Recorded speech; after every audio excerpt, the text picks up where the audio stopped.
Bonsoir chers amis, on se retrouve pour une nouvelle vidéo sur un petit Dvar Torah sur la paracha et cette semaine Toldot, d'après l'explication de nos sages, les grands rabbins d'Algérie. Et ce soir je vais vous dire un petit chidouche au nom du rabbi David Ibn Khalifa, qui était rabbin dans la ville de Temouchnat, dans la région d'Oran en Algérie. Il dit quelque chose de très joli sur le passage de la paracha dans lequel Yitzhak voulait bénir son fils Esav, donc son fils aîné. Yitzhak demande à Esav, va me chercher un gibier, va faire de la chasse pour que je puisse te bénir. Et on connaît la suite, Rivka a été chercher Jacob, et il a envoyé à la place d'Esav pour recevoir les bénédictions. Qu'est-ce qui s'est passé?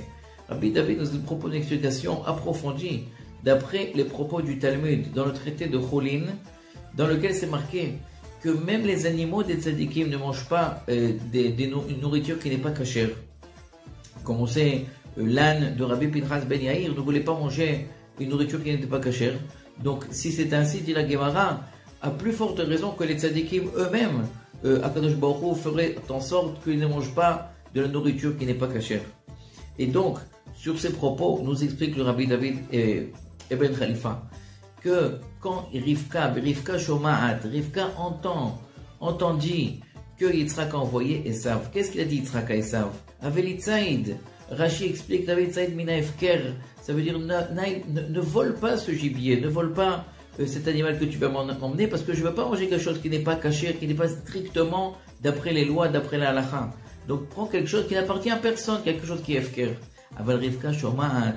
La Tzutzaïd l'avait dit Rashi que Esav avait l'intention, s'il ne trouverait pas quelque chose qui n'appartenait à personne, il allait voler pour amener cet animal à Yitzhak. Donc Rivka l'a su qu'il allait voler. Et donc Rivka ne pouvait pas se permettre de laisser Yitzhak manger quelque chose qui n'était pas caché. C'est la raison pour laquelle Rivka s'est dépêchée, allait appeler Yaakov et il a donné à Yaakov de la nourriture cachère, a eu le temps de le préparer et de l'envoyer pour donner à manger à Yitzhak.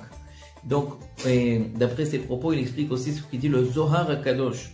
Dans le Zohar, c'est marqué Rivka Shoma'at, c'est pas que Rivka l'avait entendu, mais l'esprit divin s'était révélé en elle quand Akadosh Baruch Hu lui a annoncé.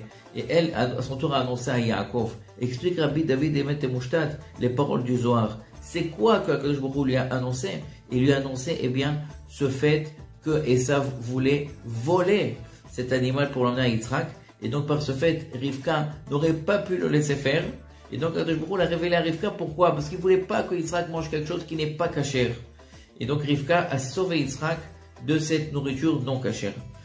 Voilà, c'est ça tout le grand chidouche, le grand approfondissement, le commentaire de Rabbi David Temouchnat que j'ai beaucoup aimé. On voit par là l'importance de ne pas manger de la nourriture sur laquelle il y a des petites questions, sur laquelle c'est pas tellement cachère, c'est pas strictement cachère. Donc à ce point-là elle s'est remise en danger. Elle a mis en danger Yaakov, elle l'a envoyé pour une mission très très spéciale, elle aurait pu échouer à tout moment. Mais le plus important, que Yitzhak ne mange pas quelque chose qui n'est pas caché.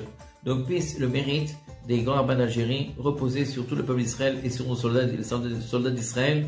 Amen. Shabbat Shalom.